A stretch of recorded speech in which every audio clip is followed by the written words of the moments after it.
This is James Taylor, and you're listening to The Creative Life. The Creative Life podcast is a show created for you, the creative. If you're looking for inspiration, motivation, and advice while at home, at work, or on your daily commute, then this show is for you. Each episode brings you a successful creative, whether that's a musician, writer, artist, designer, performer, educator, or creative entrepreneur. They share their journey, their successes, their failures, their creative process, their insights, and much, much more.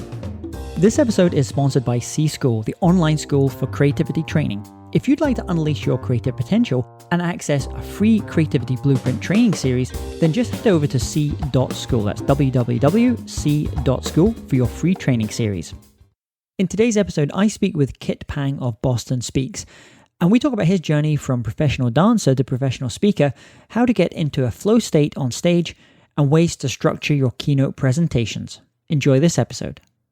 Hey there, it's James Taylor, and I'm delighted today to be joined by Kit Pang.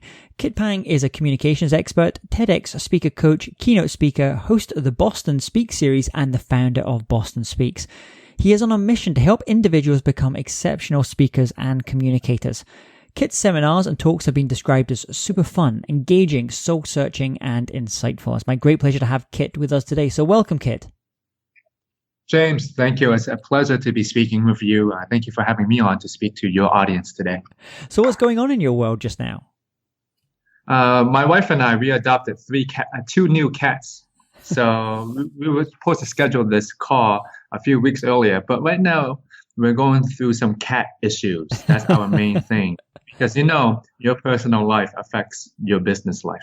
Absolutely, it's all tied in together. So, are you having to teach the cat some communication techniques as well, or are they not listening to you? No, exactly. No, actually, James, this is what I teach a lot in my seminars. Because have you heard of do you know who the dog whisperer is? No, I don't know this. I've heard of the horse whisperer. Yeah. Anyway, same exact thing. The horse whisperer. So in here. They have a reality TV show. It's called The Dog Whisperer. They call him Caesar Malone.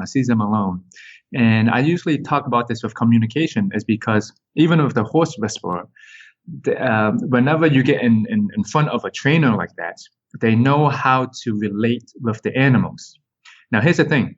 If you go talk to the dog whisperer and I take back my dogs might be bad again. But with the dog whisperer, they magically somehow know how to relate and they're good again. And that's the same thing with public speaking and communication skills, because it's basically people skills. Do we know how to relate with people?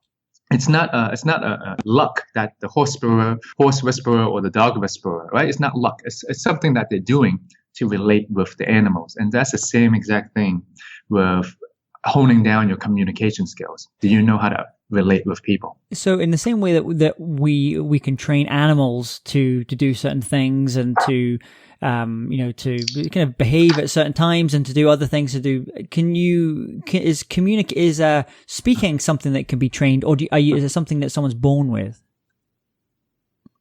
There was, you know who Warren Buffett is, and you'll guess me.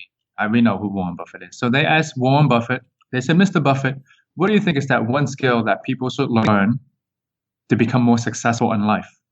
And he said, without a doubt, mastering your public speaking skills will raise your value by 50%. And if you guys know him, he's one of the richest guys in the world. And he dropped the number down because he said, public speaking and communication skills, you don't need an IQ of 200 to master, but it's a people skill that we use day in and day out. As an effective leader, you have to know how to relate with other people. So yes, James, you can train on your speaking skills, you can train on your listening skills, but at the end of the day, you're just basically training on how well you understand other people. If that makes sense. Absolutely. And for you, Kit, where did this interest in communications, in public speaking, keynote speaking, where did it all begin for you? So one thing that most of your audience would not know about me is I used to be you ever see those people street perform in the streets? Mm-hmm.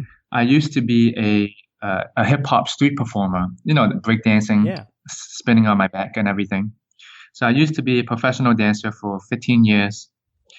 And I remember this very clearly. I was born in Hong Kong, and when I was 6 years old, my family and I, we came to Boston. And it was in kindergarten, first or second grade. And this kid came up to me, and this kid said, "Kid, man, you're whack." And well, first of all, I didn't even know what that meant. But he said, I'm like, "What are you talking about?" And he said, "Kid, you're not the beat. You're tapping this beat out on the table, but it's not making any. It's noise. It's not rhythm." And I said, "No, it's not." I said, "It's rhythm." And he said, "No, it's not." We went back and forth. And so at the end, he tapped it out for me. And when I was listening to him repeat back my rhythm, it was not rhythm. It was noise. The thing was, I was listening to my own rhythm in my head, and I wasn't listening to the rhythm that was going on in the outside world. And my interest of communication relates to this as because when I started to become a dancer, I've noticed it's not how well I dance as a creative artist myself, but how well the audience relates to my dance moves. And I always had a fascination with just the way people move or the way people communicate is because of the feeling. The feeling was what I got out of dancing because I was able to be by myself. That's the same exact feeling I got when I entered a public speaking competition in college. I used to be very scared of speaking. I know my hands would shake, and that's the first time I found out there were butterflies in my stomach because I had to give out a public, to speak in public. But I practiced my butt off maybe till 2 a.m. It was a public speaking competition I entered, and I entered it because, well, I could win $1,000. But when I got on stage, I felt like I was in the zone. I'm not sure, James, if you ever felt like you were in the zone. Oh, absolutely. But when you're in the zone, yeah, things slow down. Time slows down. You feel like you can do everything. That's how I felt on stage. You're suddenly in one of those Matrix movies where everything slows down a bit. Yeah. Yeah. What was actually, I'm interested to hear what was your Matrix moment later on too. But I felt that I was able to be myself. And that's my passion, to help people fall in love with public speaking. And if they can get into that zone every single time, they can own the stage, they can feel great, the audience will love them, they are in the zone, and that's the moment where I think it's most powerful. No matter what techniques they're doing, and you have to get in the zone. And no matter, they're getting in the zone. Funny enough, I was talking to someone earlier from the Harvard Business Review, and they were talking about how we often, as whether it's speakers or performers or executives or athletes, you kind of go through a pre-show ritual, before you kind of go into the creative work you're doing, whether that's to persuade other people or to create, to present in some way. Many of the best people at this, they kind of go through a little pre-show ritual. So when you were kind of, that first time you went up onto the stage there and presented in front of others, did you have any little kind of pre-show ritual that kind of helped you get into the zone? Or is it something, maybe did you kind of develop one as time went on, you became a more experienced speaker? I think for me is, at first I didn't have anything, but as I kept on teaching and speaking, I found that I was more pumped up every single time. They asked Olympians, how do you feel when you go on and do your main thing? All of them, they said they're pumped up and they're ready and they're excited to go. Tony Robbins, he takes an ice bath, that guy. He does 25 push-ups. Amy Cuddy, she's the power pose lady. She says, stand in the bathroom for 2 minutes, put your body this way, and your brain will start feeling this way. And I agree with both of them, because if you are a basketball player and you're going to a championship game, you can't be thinking, oh, I'm not going to shoot that free throw. You're probably on that bus listening to motivational music, pumping yourself up. So I'm like, oh, I'm going to teach again. I love it. That's what's going on in my mind. I love it. But what about you, James? Do you have one? Yeah, I have a couple of little things. I think music is important for me. I like kind of getting in there, and I don't really like having any conversations about 5-10 minutes before I go on, because I kind of get into a little bit of a zone. And I mean, I suppose I've been kind of thankful because I've been going on stage since I was about like 10 years old, as a performer first, and then as an artist, and then as a speaker. So I actually feel very comfortable on stage, where I know a lot of people that kind of sounds a bit weird. But for me, it feels like it's like home. It's a very comfortable place. Sometimes out in the real world is the place that can be is more stressful, if that makes sense. Yeah, it does make sense. Actually, James, I want to ask you now, when was your matrix moment? My major, in terms of speaking or in terms of being on stage? Anything, Uh, anything on stage, music. Do you know? I remember very clearly, and I think this when I speak to a lot of speakers and a lot of entertainers, performers, that they maybe have all had a moment kind of similar to this. Is that moment where you're maybe up on stage, you're either speaking. In my case, I was up. I was originally a drummer, so I was playing up drums, and up on stage. And you kind of look at your kind of things are just kind of clicking. They're all kind of working at the same time. There's a flow there. You're going to, what psychologists would call a flow state. But also the other thing that's going on is you're noticing the reaction of the audience, and you're seeing the transformation that you're having on an audience, whether that's because people are just really enjoying themselves with the music, or because you see that light in their eyes. And it's one of the reasons I love whenever I'm speaking on stage, if I could speak to the AV team, is if they can ensure, because oftentimes they'll put the lights down really, really low. I said, if possible, if you can keep the lights on for the first 2 rows, it really helps me a little bit because I can see their eyes. I can see whether something's working or not. I don't know if as a speaker yourself, if you kind of recognize that same sensation. Yeah, no, I agree with you. Sometimes even if it's dark, I try to look people in the eyes too. Everyone has their own way of doing things, and I think that's what's most important.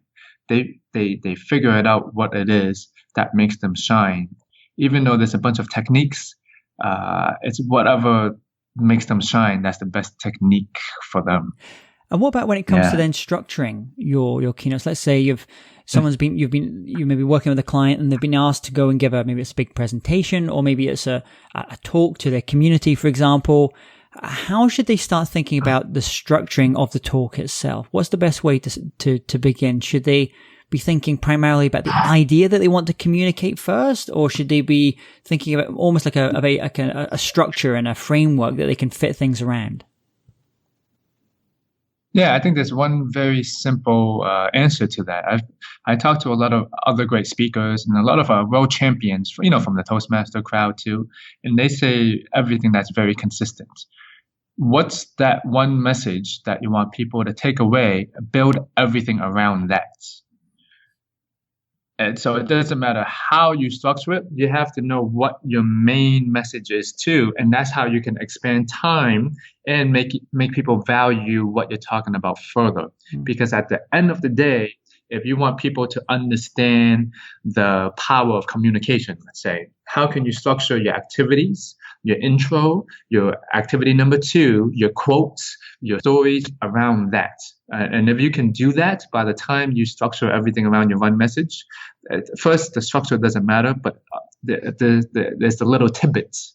You can have a quote there, you can have a story there, but does it relate back to that one message that you're trying to get across? And have you found, that one message, or I suppose, like as they would say, that when a TED talk, an idea worth spreading, have you found that it can be more effective to have that message, that idea, and have it repeated at certain points throughout the course and kind of building it that way?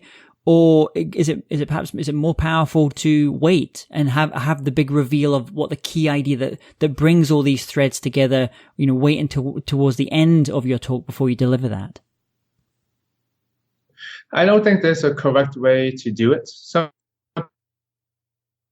people in the front, some people you can build suspense, but I have to say this: people have to know something is coming, no matter if it's in the front or at the end. Some people, they can put it in the front and they put better things at the end, but here's a message in the front, but they make it so much more important as they build it up. But again, everything goes back to building that one point, because everything supports that. I'm going to say, let's say Steve Jobs. If you go into a presentation with Steve Jobs, he's going to unveil something. He's building it up, and he brings it forth, and then he brings it up even more. Yeah. Sometimes people would just, okay, I'm going to give it to you right now. Here's why you should sign up for this.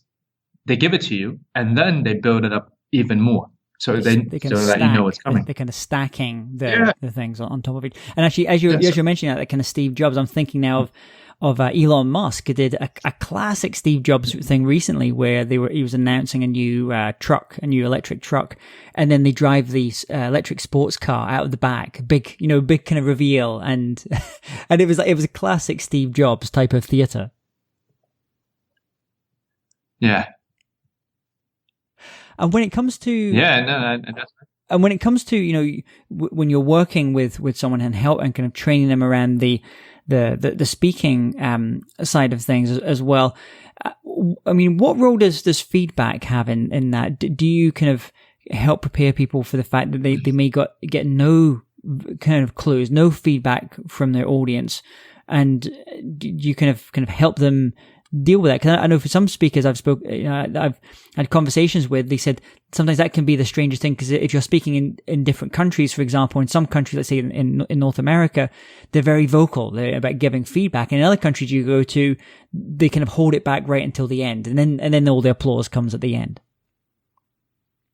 I'm going to say at the end of the day, your vibe attracts your tribe. I got that on Facebook, by the way. But as a speaker, you can make your audience do anything that you want. Yes, it depends on the audience. Sometimes they hold their applause back. But if you want them to clap in the front, you can. Of course, it also depends if they clap at the end or they show no signs of facial expression. Well, sometimes that doesn't depend on you. That sometimes depends on how the event is set. Maybe there's an event host that sets the mood this way. And that's how the whole event is going to be. So you have to form along with how the whole event is going to be. But every speaker, they bring themselves into it. And people fall in love with you because you leave your mindset on them. You're basically leaving your mindset footprint on them. And that's your experience. If you think about the Tony Robbins experience, even if you have not seen Tony Robbins, the motivational guy, live, many people will say, oh, he's motivational, he's high energy. Now, if you say, what's the Dalai Lama experience?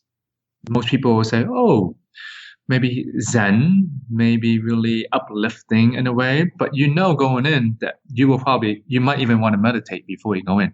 So you have this experience of that person. And at the end of the day, can people remember what your experience is? Or do you know what your experience is? Because if you do, you hone in on that power on what you say or what you do. They buy on how you make them feel. And whenever you open your mouth, you're trying to persuade someone.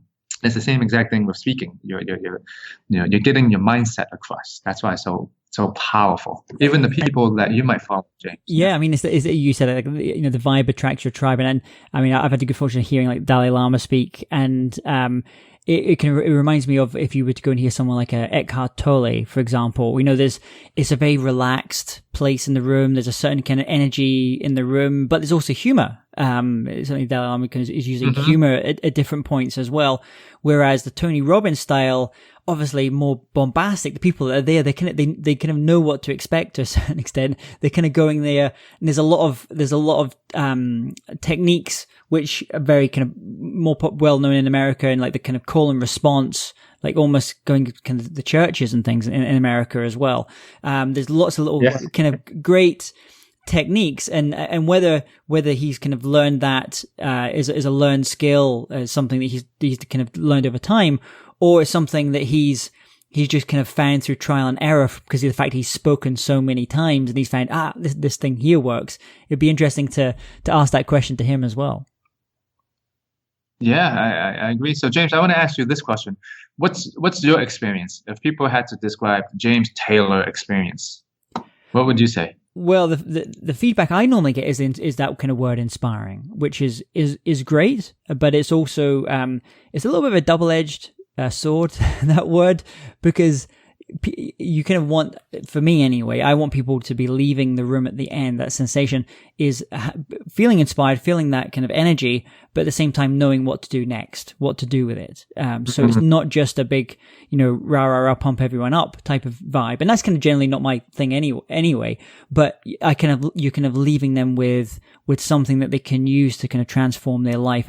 And hopefully if I've done my job right, the person that's leaving the room is a very different person from that's kind of entered the room. I've taken some long-held idea or concept that they felt, of course, that's the way it is, and I maybe changed their thinking about it. What about you? I mean, when people hear you speak, what's the phrase that they often use about your speaking? What do they leave the room feeling? I would say interactive. I lean towards more of like the Tony Robbins side. Even if it's a keynote, I'm going to give them an activity to do. Yeah. I think that's my style. Just very interactive, a takeaway. They have to do something, even like an improv game or something. And that's interesting because this is also where we're starting to see a lot of the keynote speaking world go as well, where because you have a lot more kind of millennials coming into the room, into the space, there's a higher level of interaction that's being required. They want a more immersive experience. And I was talking to someone the other day, a teacher, who was saying that most of our students now go through what we call a flipped classroom, where they don't sit and watch sit and have an hour's lecture or 2 hours lecture. They might watch some of that stuff online, but the time that they have together is where they're kind of working together on something. So they're consolidating learning. They're interacting with each other as well. So you've got an entire generation now that's leaving school, going into the workforce, and they will not put up for the idea of just necessarily sitting there for an hour while someone speaks to them. And there's no level of interaction. Yeah, exactly. I know. I think like as we change, we have to change with our technology. Now it's getting way more interactive. How do you really, as a speaker or as a teacher, how do you use that to your advantage? Because we have this technology or different way of thinking, I'll say. And in this journey you've had as a communication expert and as a coach as well, can you talk about maybe one key insight or light bulb, some aha moment where you went, okay, this is a key insight that you had, or a direction you decided to go with your work? I'm going to say this, back to your question of feedback. I was once helping a TED speaker, and she said her TED Talk was a hit in her mind and to the audience was because it was a combination of everyone's feedback on her idea. And I think that is so powerful because even if you work with one individual or a coach, let's say you're doing your next presentation or you're getting better at a public speaker, at the end of the day, how can you get that out there and practice it and hear other people's feedback so that you take everything in and then you give it back out again? So I think that's one of the most memorable things that I keep on telling people. Even if you work with me, don't just take my opinion for it. You have to see what everyone else is thinking at the same time. And I guess that's where the power of things like masterminds come in as well, where you maybe have a group with maybe 10 other speakers, and they can each critique your work from maybe different perspectives as well. Yeah. Or like a business too. I mean, you take what everyone wants and you just give it back. And we were talking a little bit earlier about Tony Robbins and Dalai Lama. If you could recommend just one book to our listeners, maybe a book that could be about speaking or presentation, or it could be a book on business more widely, what would that book be? Yeah, his name is Sim's Wife. He that's the author, SIMSWYETH, and he has a book. It's called The Essentials of Persuasive Public Speaking. The Essentials of Persuasive Public Speaking. It's not a whole book, so each page it can be by itself. It's like a little blog article on each page, but the way he writes is so profound. He was sitting on one of my panels last year. He's a great person. I love him. Every single time people mention this, I'm like, okay, you have to read that book. I work in corporations. I go in and teach public speaking. I buy the whole corporate office this book just to give them as a gift. And what about, you mentioned being a dancer kind of early in your career as well. If you could recommend one record, one album, maybe if there's a record that you use to kind of get yourself pumped up before you go up and speaking on stage, or when you're in the process of writing a new speech, what would that record be? That record, I don't know. This one is a hard one. I don't know. There's so many. I'm not going to answer that. There's so many. Nothing's coming to my mind actually. And what about like things like? Oh no. What about you? James. I'm going to turn that around. What about you? You're flipping a lot of these questions that I'm not usually used to being asked as well. Do you know what? It's funny because I was having this conversation with another speaker the other day, and he's an author as well. And usually when I'm working, I don't listen to music. Even though I've got music in my life all the time, because my ear is naturally going towards listening to it and it's taking me away from the thing I do. A good friend of mine, Rolf Kent, who wrote the music for the TV show Dexter and lots of other great TV shows and movies, he actually brought out an album called Zen, I think it was just called Zen Music, I think it was called. And it's full of long tones. So there's no actual, it's like notes, there's a lot of science behind long tones. So it's basically an album, like one track will be B flat, and this particularly a long tone. So you can kind of zone out a bit like Gregorian charts. You can kind of zone out a little bit like to that kind of thing. So for me, I find that very useful when I'm working, and when I'm not working, then I'm listening to pretty much everything. I've got a big musical taste. Yeah, that's great. I think that the Zen music. Yeah, I try to put that on sometimes for my cats. Classical music for cats. And what about an online resource or a tool or a mobile app like Evernote? What do you find really useful in terms of online tools? Online tools? Oh man, I'm a junkie. I like to go on AppSumo and I buy all the latest tools. AppSumo, there's something for everyone. Absolutely, that's a great. And I know I think they're based in Texas, Austin, Texas, I believe as well. And they're always coming out with really, really cool. Noah Kagan, they're always coming out really, really cool stuff as well. So a final question for you here, Kit. Let's imagine you woke up tomorrow morning and you had to start from scratch. So you have all the skills that you've acquired as a speaker, as a coach, as a communication expert, but no one knows who you are. You know no one. You have to restart. What would you do? How would you restart?